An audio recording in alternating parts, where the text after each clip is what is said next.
الشيطان الرجيم. بسم الله الرحمن الرحيم. أعوذ بالله من الشيطان الرجيم. بسم الله الرحمن الرحيم. Assalamualaikum warahmatullahi wabarakatuh. Alhamdulillahirabbil alamin. Wassalatu wassalamu ala asyrafil anbiya'i wal mursalin wa ala alihi wa sahbihi ajma'in. Asyhadu an la ilaha illallah wahdahu la syarika lahu wa asyhadu anna Muhammadan abduhu wa rasuluhu la nabiyya ba'da. Allahumma shalli wa sallim ala nabiyyina Muhammadin wa ala alihi wa sahbihi ajma'in ma ba'du. Wa qala ta'ala azza wa jalla a'udzu billahi minasy syaithanir rajim. Ya ayyuhalladzina amanu taqullaha haqqa tuqatih wa la tamutunna illa wa antum muslimun. Shadaqallahul azim. Bapak, Ibu-ibu, jemaah salat subuh yang dirahmati Allah Subhanahu wa taala. Alhamdulillah, bersyukur kita pada Allah Subhanahu wa taala, di pagi hari ini Allah masih memperkenankan kita untuk bisa melaksanakan ibadah salat subuh berjamaah. Mudah-mudahan apa yang kita lakukan, sujud kita, ruku kita, semuanya menjadi ibadah di sisi Allah Subhanahu wa taala. Salawat dan salam semoga Allah senantiasa limpahkan dan curahkan kehadiran baginda Nabi Allah Muhammad sallallahu alaihi wasallam pada keluarga, sahabat dan para pengikut sunnah beliau, dan mudah-mudahan kita termasuk golongan yang diakui sebagai umat baginda Rasul sallallahu alaihi wasallam. Jemaah salat subuh yang dirahmati Allah Subhanahu wa taala, tema yang akan kita bahas di subuh kali ini adalah salat sebagai tanda syukur kita kepada Allah Subhanahu wa taala. Jemaah yang dirahmati Allah Subhanahu wa taala, Allah Subhanahu wa taala menciptakan kita tentunya dengan tujuan yang pertama adalah untuk membahagiakan manusia atau memuliakan manusia. Walaqad karrama bani Adam. Ya, Allah ingin memuliakan manusia. Jika diciptakan, maka manusia, seluruh para malaikat disuruh untuk sujud kepada Nabi Adam. Begitu mulianya manusia, baru diciptakan sudah mendapatkan kedudukan yang begitu luar biasa. Setelah itu disuruh masuk ke dalam jannahnya Allah Subhanahu wa taala, untuk tinggal di dalam surganya Allah Subhanahu wa taala. Memuliakan manusia dan membahagiakan manusia. Dan yang kedua adalah Allah Subhanahu wa taala menciptakan kita dengan tujuan adalah wa ma khalaqtul jinna wal insa illa liya'budun. Agar kita beribadah kepada Allah Subhanahu wa taala, sujud kepada Allah Subhanahu wa taala. Yang membedakan kita dengan orang-orang lain, orang kufar, adalah sujudnya. Kalau kita mau diakui sebagai umatnya baginda Rasul, maka buktikan itu dengan sujud kita. Iblis itu luar biasa, makhluk ciptaan Allah yang sebelum manusia dia mendapatkan kedudukan yang mulia di hadapan Allah. Bahkan iblis levelnya lebih tinggi dibandingkan dengan para malaikat. Namun ketika dia tidak mau sujud kepada Nabi Adam, maka dia menjadi makhluk yang paling terhina. Begitu juga dengan kita. Apabila kita tidak ingin sujud, maka itu adalah kemungkaran yang paling besar. Kemungkaran yang paling besar ketika kita tidak mau sujud. Dan Allah Subhanahu wa taala memberikan kita nikmat-nikmat yang begitu luar biasa. Allah hanya minta cukup diganti dengan sujud saja. Salat 5 waktu, kewajiban yang memang mesti kita lakukan. Kalau memang benar-benar dianggap sebuah kebutuhan, maka tidak akan pernah meninggalkannya. Saya pernah mengajarkan dengan jamaah di depan rumah itu, apa alasan orang tidak melaksanakan sholat? Alasan tidak hafal bacaan. Cukup jadi makmum, ikuti saja gerakan imam, selesai. Penting dia berniat sholat bermakmum. Berapa lama kita untuk sholat? Paling lama hanya 5 menit, tidak lebih dari itu, hanya sebentar. Tapi memang kitanya saja yang memang tidak mau meluangkan waktu untuk sujud kepada Allah Subhanahu wa taala. Kata Nabi, sholat itu, dari sholat ke sholat itu adalah pensucian jiwa kita, pensucian diri kita dari dosa-dosa kita kepada Allah Subhanahu wa taala. Subuh yang kita lakukan, Allah akan menghapus dosa dari Isya sampai ke subuh. Zuhur nanti yang kita lakukan, Allah akan menghapus dosa kita dari subuh sampai ke zuhur. Asyar yang kita lakukan, Allah akan menghapus dosa kita dari zuhur ke asyar. Begitu juga dengan maghrib, Allah akan menghapus dosa dari asyar sampai ke maghrib. Artinya apa? 5 siklus sholat itu semuanya memberikan pengampunan kepada kita semua. Tentunya bukan dosa besar, tapi dosa-dosa kecil. Mungkin ya melihat sesuatu yang tidak baik, mendengarkan sesuatu yang tidak baik, mencela dan lain sebagainya, semuanya dihapus. Maka kata Nabi, bagaimana mungkin kamu tidak bersih kalau seandainya di depan rumahmu ada sungai, lalu engkau mandi sebanyak 5 kali sehari. Nah, begitulah perumpamaan sholat. Yang kita lakukan dari sholat ke sholat itu mensucikan diri kita dari dosa-dosa kita. Apalagi ditambah kita dengan memperbanyak sujud yang lain, sholat sunnah rawatib, tambah lagi dengan zikir kita kepada Allah Subhanahu wa taala. Karena sholat itu adalah zikir. Sebaik-baik zikir adalah sholat. Jemaah yang dirahmati Allah Subhanahu wa taala, sholat juga tentunya sebagai apa? Sebagai benteng kita, benteng dari hal-hal yang tidak diperkenankan oleh Allah Subhanahu wa taala. Bayangkan kalau Allah Subhanahu wa taala tidak memerintahkan kita untuk sholat, bagaimana kehidupan kita dari hari ke hari hanya sibuk mengurusi dunia saja, tidak mengingat Allah Subhanahu wa taala. Sementara kita harus kembali kepada Allah Subhanahu wa taala. Ketika Allah mengusir Nabi Adam, menurunkan Nabi Adam ke dunia ini, Allah bukan tidak ingin untuk kembali lagi, kita disuruh untuk bisa kembali lagi ke dalam surganya Allah. Nah, kita umat Nabi Muhammad SAW, Allah ingin kita ini bisa kembali lagi, karena kita bukan makhluk bumi, asal kita adalah di surganya Allah. Ketika pertama diciptakan, kita di surganya Allah, dan Allah ingin kita kembali lagi ke surga. Allah kasih pedoman Al-Quran dan hadis sebagai petunjuk supaya bisa kembali lagi ke surganya Allah Subhanahu wa taala. Makanya dalam surah Al-Imran itu, wasyari'u ila maghfiratin min rabbikum wa jannati arduhas samawati wal ardh uiddat lil muttaqin. Apa kata Allah? Bersegeralah kalian mengharapkan ampunan dari Allah Subhanahu wa taala, yang nanti kalian akan mendapatkan surga yang seluas langit dan bumi, yang diperuntukkan untuk hamba-hambaku yang bertakwa. Artinya apa? Allah sayang dengan kita, Allah ingin kita kembali lagi ke tempat kita asal, yaitu surganya Allah. Tapi manusia banyak yang tidak mau kembali, memilih jalan yang lain, yang itu berapa kali banyak disinggung Allah di dalam Al-Quran. Disuruh milih yang baik, malah memilih yang buruk.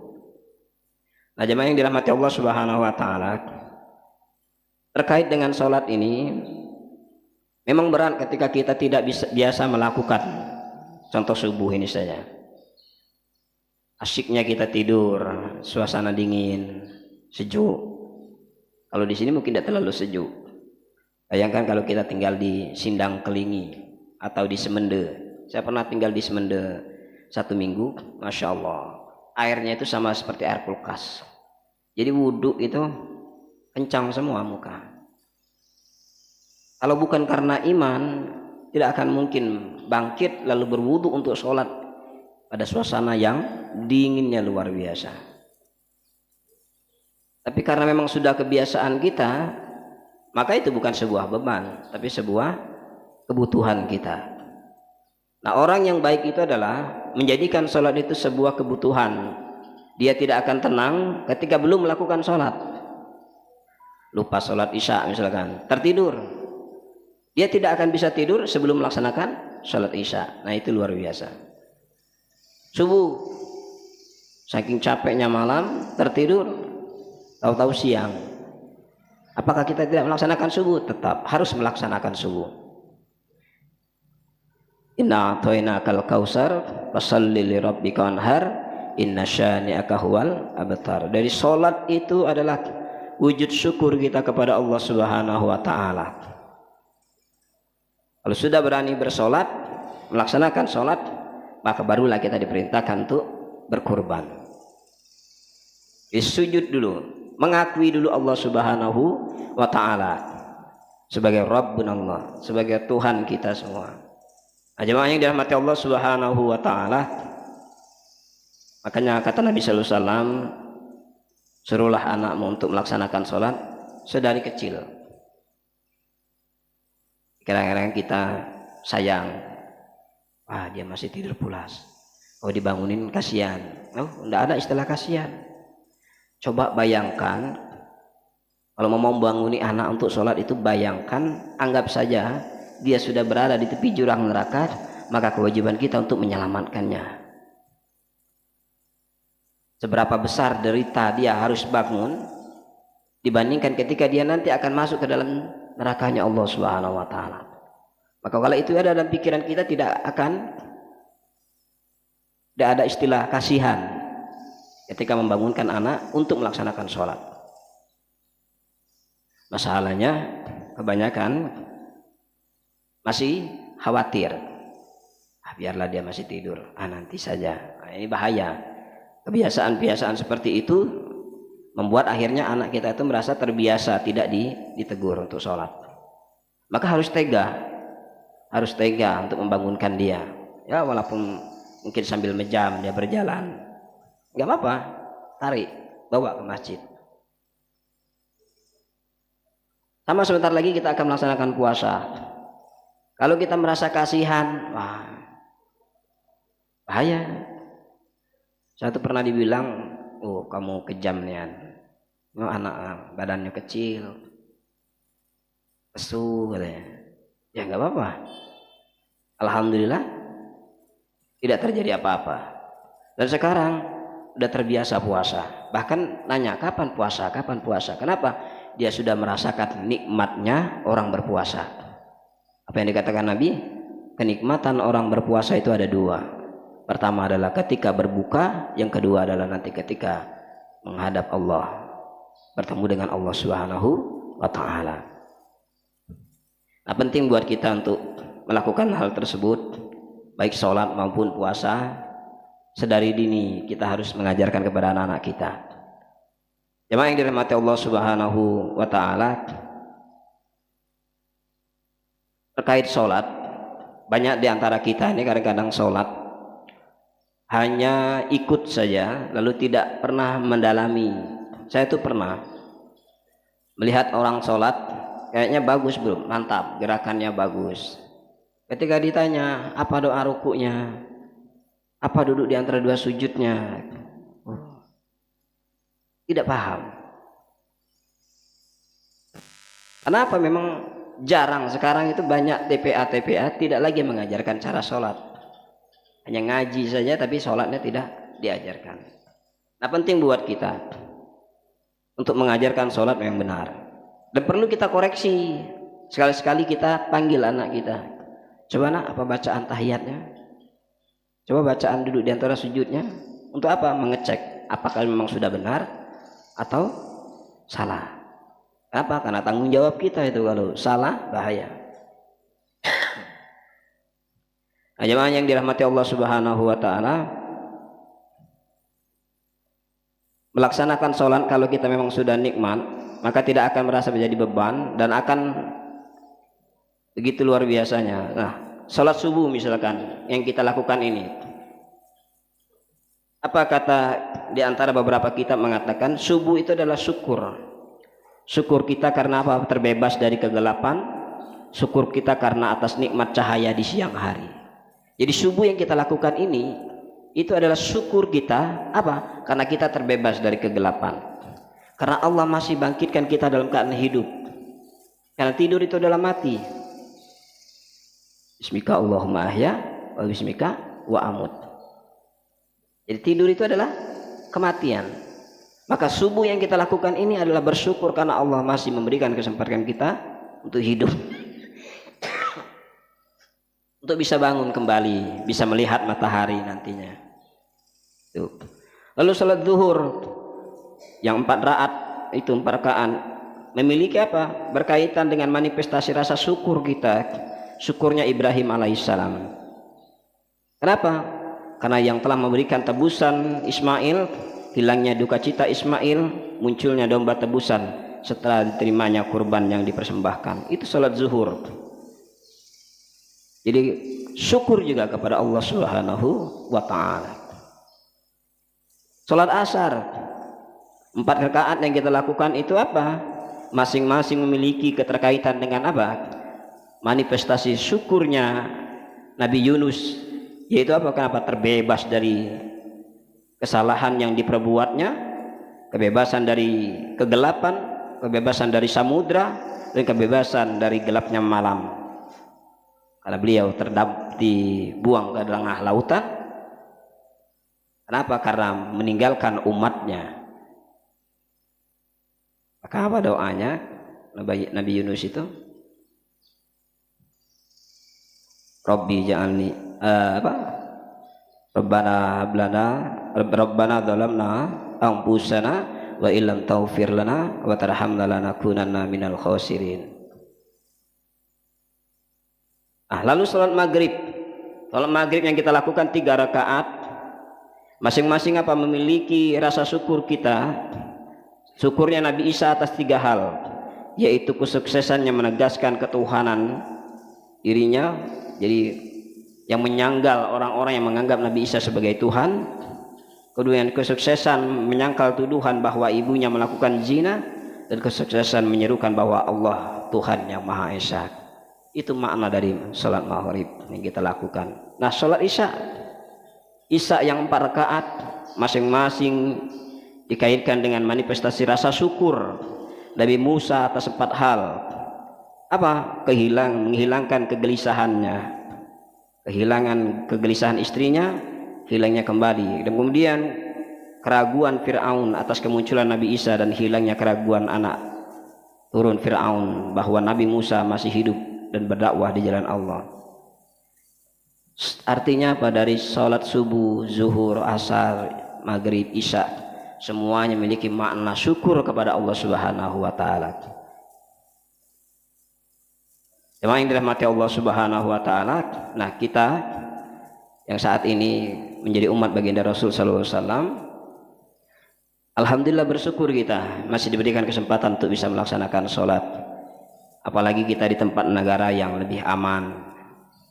Maka kita tuh berpikir gini, bagaimana orang tidak mau sholat?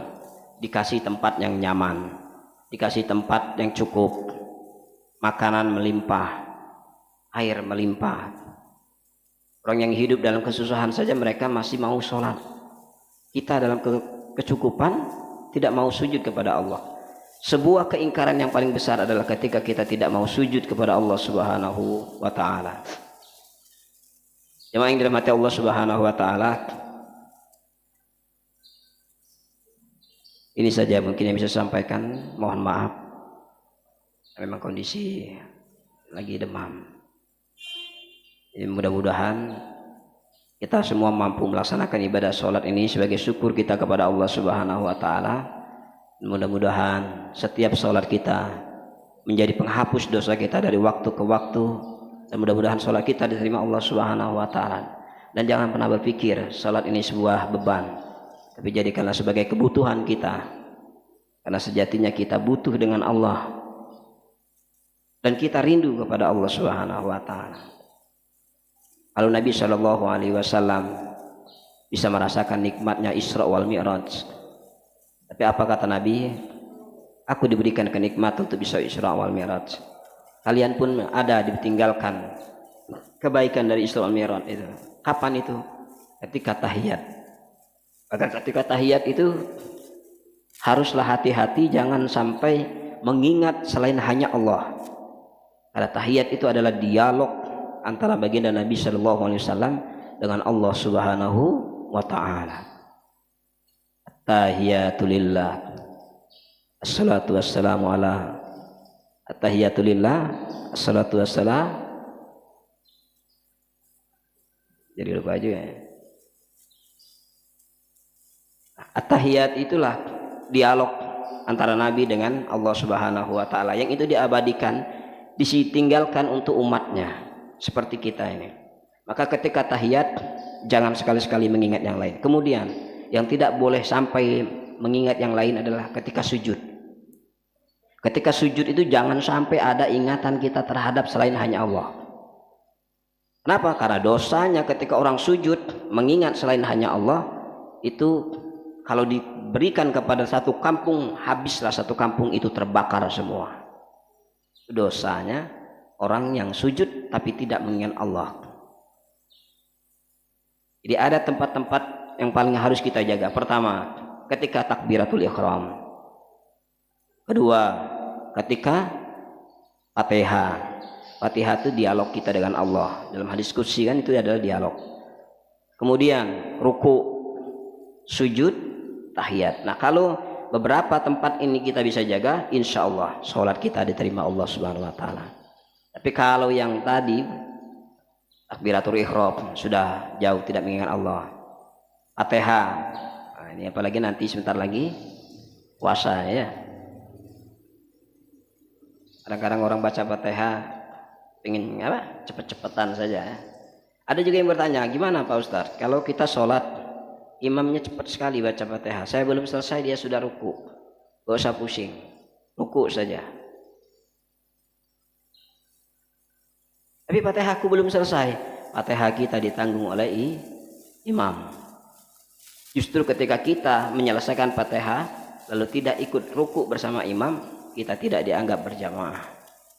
Maka tidak bolehlah antara makmum terlalu jauh dengan imam ketika sholat. Nah, tak kalah pentingnya juga kita harus memahami bagaimana posisi makmum dan imam. Menjadi makmum itu harus memahami juga kewajiban-kewajiban makmum. Ketika imam lupa, makanya orang-orang tiga di belakang imam itu wajib bisa menggantikan imam, mengetahui kode kalau imam batal. Kalau tidak, nah itu bisa bahaya. Kemudian siap-siap kalau imam rubuh, dia harus siap untuk mengambilnya. Mungkin di sini belum pernah terjadi. Atau tempat saya itu pernah terjadi. Imamnya jatuh. Imam jatuh, ambil, taruh, lanjutkan sholat. Makanya itu harus paham orang-orang yang di belakang imam. Itu saja mungkin yang bisa saya sampaikan. Wallahu a'lam. Mudah-mudahan yang singkat ini ada manfaatnya buat kita semua. Sekali lagi saya mohon maaf karena memang kondisi belum fit. Baru kemarin suntik. Kalau tidak berangkat ada janji dengan Ustaz Marlina. Ini tidak mungkin kalau mengingkari janji. Alhamdulillah, mudah-mudahan kita semua dalam kesehatan semua, dan mudah-mudahan salat-salat kita diterima Allah Subhanahu Wa Taala. Dan tak kalah pentingnya adalah nanti salat tarawih kita diberikan kemudahan untuk menjalankan salat tarawih. Dan tak kalah pentingnya adalah salat tarawih itu adalah sunnah. Hati-hati juga kalau melaksanakan salat tarawih, jangan dianggap itu sebagai wajib. Kadang-kadang kita berlebihan seakan-akan itu menjadi wajib. Itu adalah sunnah. Boleh tidak dilakukan di rumah? Boleh saja. Di masjid juga boleh. Jamaah boleh. Sendirian juga boleh. Nabi itu hanya berapa kali? Ya 3 kali. Selebihnya Nabi di rumah. Lupa supaya tidak dianggap wajib bagi umatnya. Dan jangan sampai kita jadi menganggap salat tarawih itu wajib. Tapi walaupun tidak wajib, tetaplah harus kita laksanakan sesuai dengan tuntunan daripada baginda Rasul sallallahu alaihi wasallam. Alhamdulillah kalau untuk masjid kita, insya Allah kita tetap mengikuti aturan-aturan ruku, sujud. Apalagi masjid raya ini memang tumak ninanya begitu luar biasa. Saya pernah melaksanakan agak sedikit tumak nina, itu pernah diprotes sama jamaah. Ustadz atau jamaah lain kali jangan santai nian, agak cepet dikit. Nah kalau nak cepet dikit kamu yang jadi imam, saya jadi makmum. Karena mungkin kebiasaan mereka cepat. Sholat itu kita pengen nikmati. Kalau brak-bruk, di mana kita dapat kenikmatan sholat itu? Tidak dapat lagi. Di mana kita bisa merasakan nikmatnya sujud itu? Tidak dapat lagi. Allahu a'lam bishawab. Akhirul kalam. Assalamualaikum warahmatullahi wabarakatuh.